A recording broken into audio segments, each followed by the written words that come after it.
Bonjour à tous et bienvenue dans ce nouveau journal Mercato. Aujourd'hui, on va s'intéresser aux nouvelles informations officielles qui ont fait trembler le marché du Mercato aujourd'hui. On commence avec l'arrivée de Dimitri Foulquier du côté de Grenade.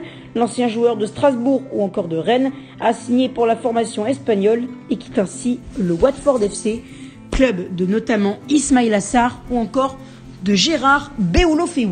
On poursuit avec Baptiste Aloé qui s'engage avec une formation belge, deuxième division.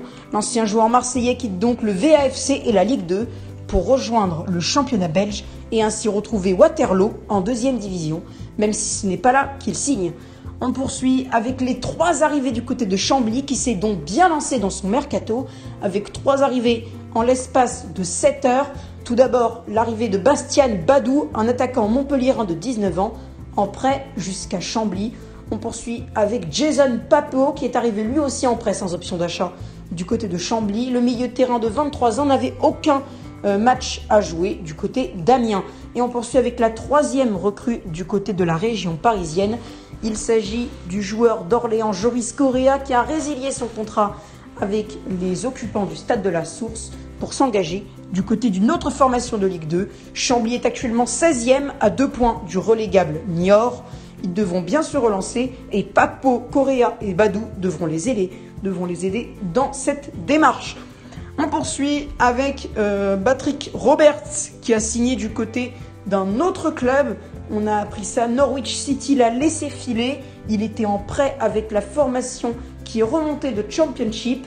Il était auparavant à Manchester City qu'il avait prêté à la formation de Teemu Pukki, mais celui-ci est reparti en prêt dans un autre club.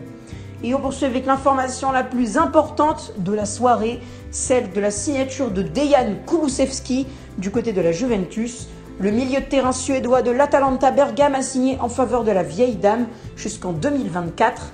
On poursuit avec les 35 millions que la Juventus a dû donner à l'Atalanta pour s'offrir les services de Kulusevski, qui ne rejoindra pas pourtant l'effectif de Maurizio Sarri avant juin 2020. Ensuite, on continue avec René Girard qui s'est engagé du côté du Paris FC en remplacement de Mecha Bazdarevic, l'ancien entraîneur de Montpellier, donc l'effectif du Paris FC en Ligue 2 pour les aider à remonter la pente. Et on revient du côté de Dejan Kulusevski pour ajouter que le milieu de terrain a donc fait l'objet d'un transfert de 35 millions. 9 millions d'euros seront au moins ajoutés au bonus, peut-être moins, mais pas plus. 9 millions, c'est tout. Mais Dejan Kulusevski est à Parme et le restera jusqu'à la fin de la saison. Voilà, c'est la fin de ce journal Mercato. Si vous avez aimé, n'hésitez pas à lâcher un like, à commenter et à partager. N'hésitez pas également à vous abonner en activant la cloche pour ne manquer aucune de mes prochaines vidéos de plus en plus fréquentes avec le Mercato qui continue. Voilà, je vous laisse et désolé encore si je n'ai pas sorti le journal Mercato du 1er janvier d'hier, mais j'étais un peu fatigué. Voilà, salut et rassurez-vous, vous n'avez raté aucune information.